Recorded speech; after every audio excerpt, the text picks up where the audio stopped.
Legalism and progressivism have an awful lot in common. It is so easy to think that they are polar opposites, and in some senses they are, but they actually have some really deep roots of commonality. We're going to explore that in this video in just a second. First way that legalism and progressivism are very similar is that they are both birthed out of the culture in which they came. Legalism came out of a modernistic culture, a culture that said we can know for sure, we can ascertain truth, there are absolutes, and the human being, anthropologically, has the ability, has the cognitive capability of ascertaining those truths from the data.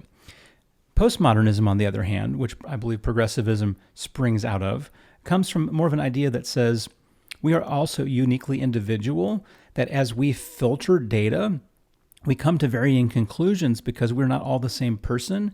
And so that, in a sense, makes truth relative because we're not all speaking the same language, and we don't have, postmodernism says, the ability to really take the data and consistently and accurately ascertain absolute truths from it. Now, it's very tempting for us to say those progressives are just reading the Bible the way they like it, and the legalists are hyper-conservative, and so they're not reading the Bible just the way they like it. They're just trying to read the Bible objectively. Well, the truth of the matter is that both legalists and progressives have a tendency as human beings to read the Bible the way we like it. It's just that legalists and progressives are just selecting different things that they like. And realistically, no human being can hold all of the text in their mind at any given point in time to take all the text into consideration on any given point. It's just not humanly feasible. But what you see is that you see a canon within the canon in legalism, which means that the legalist is going to focus on certain verses to the exclusion of other verses, or certain concepts to the exclusion of other concepts, accepting some things while ignoring other things, where progressives are going to do the exact same thing. It's just a different set of scriptures. You often hear people say that progressives and legalists, or more broadly speaking, conservatives and liberals, are really just coming to their conclusions because they're reading the Bible differently. And there is truth in that, but I think the thing that we need to add to that is not only are they reading the Bible differently, they are coming at the scriptures from different cultural presuppositions, from different cultural soil. The one who is coming from more of a modernistic perspective of absolutes is then reading the Bible looking for the Bible to communicate those infallible absolute truths to the individual, communicating from God to person through the inspiration of the Spirit.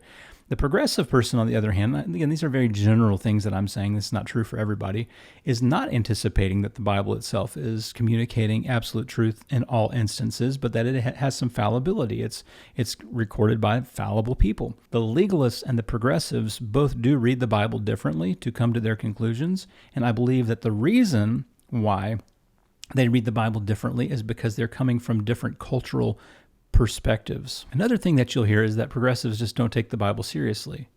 And that is certainly true in many instances, but what is often left out is that legalists often don't take the Bible seriously. And this again gets back to the canon within the canon.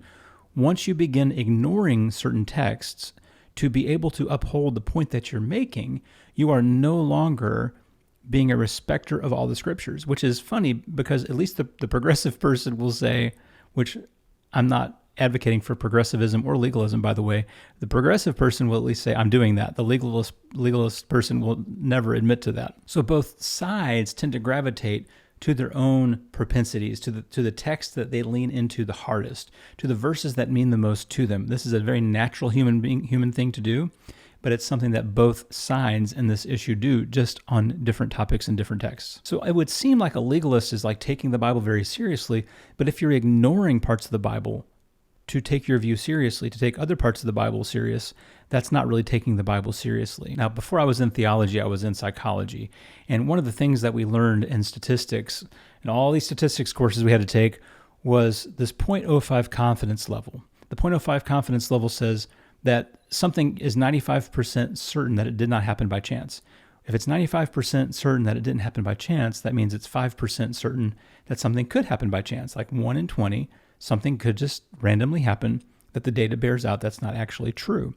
And I think that's a really interesting analogy to Bible reading, because what can happen is we can read the Bible and we can just ignore 17, 18, 19 verses that seem to go against what we're saying and cherry pick out the one that seems to agree with us. That's kind of like the 95% confidence level. If you go to statistics trying to prove a point, you can prove your point. All you have to do is collect enough data and run enough analyses until you finally make the point that you're trying to make. But in order to do that, you're going to have to ignore all the things that run counter to you that you find along the way. And Bible reading can work exactly like that. And it can work exactly like that in legalistic circles, and it can work exactly like that in progressive circles. And so that's another point of commonality. Both legalists and progressives go to the Bible looking to confirm what they already believe, and what they already believe or want to believe is very much driven by the culture in which they were raised, the values, the principles, the priorities that someone from a legalistic mindset or someone from a progressive mindset is looking for and emphasizing is directly related to the culture in which they were brought up. So if you are older and you come from a more modernistic perspective and you believe in absolute truth, and we may people of that persuasion may be emphasizing the justice of God, whereas someone who's more of a postmodern mindset may be more so emphasizing the mercy of God. We may be on one side, on the legalistic side, emphasizing the truth of the gospel, and on the progressive, more postmodern side, may be affirming more of the grace of the gospel, that Jesus came both in grace and truth. It was both. It was not one or the other. And so we have to hold these things in tension. But what progressivism and legalism often do is they don't hold things in tension. They just lean into one side without having to account for the other side, because they've selected their canon within the canon, and they know which scriptures that they most lean into and which are most important to them. So I have come to believe that both legalism and progressivism really come from the same root. And that root is an acceptance of a culturally appropriated gospel that fits the culture in which you are most comfortable. It just so happens that in the last few generations, culture has shifted in a dramatic way and is now shifting again. It will be interesting to see postmodernism and exactly what it is that comes in its place, because we'll have this conversation all over again. And the people who were considered progressive under the postmodern culture will probably be deemed some kind of like hyper-legalist in the new setup and the new system. And the people who are now considered legalists will be just, I don't even know what people of that persuasion will be considered under some new perspective, some like second cultural shift beyond modernism. So what do you do about this? Well, I think the first thing is that we have to start making distinctions where the Bible makes distinctions. If we're truly going to be biblical, we have to make distinctions where the Bible makes distinctions. The Bible says that there are some things that are of utmost importance. 1 Corinthians 15, 3-4, things that are of first importance. The death, burial, and resurrection of Jesus, they are non-negotiable. Don't believe that, not a Christian. And then we have to say, well, there are some things that are not non-negotiables, but they're exceptionally important, right? Like taking care of widows and orphans. If you've never taken care of a widow and an orphan, you're not lost. You just neglected a very important thing. And then there are the things that are just personal concerns, like Romans 14, holy days and what you eat and things like that. There's a chart in Conviction and Civility that lays this out really well. There are essential elements, there are important elements, and there are personal elements. And that distinction helps an awful lot.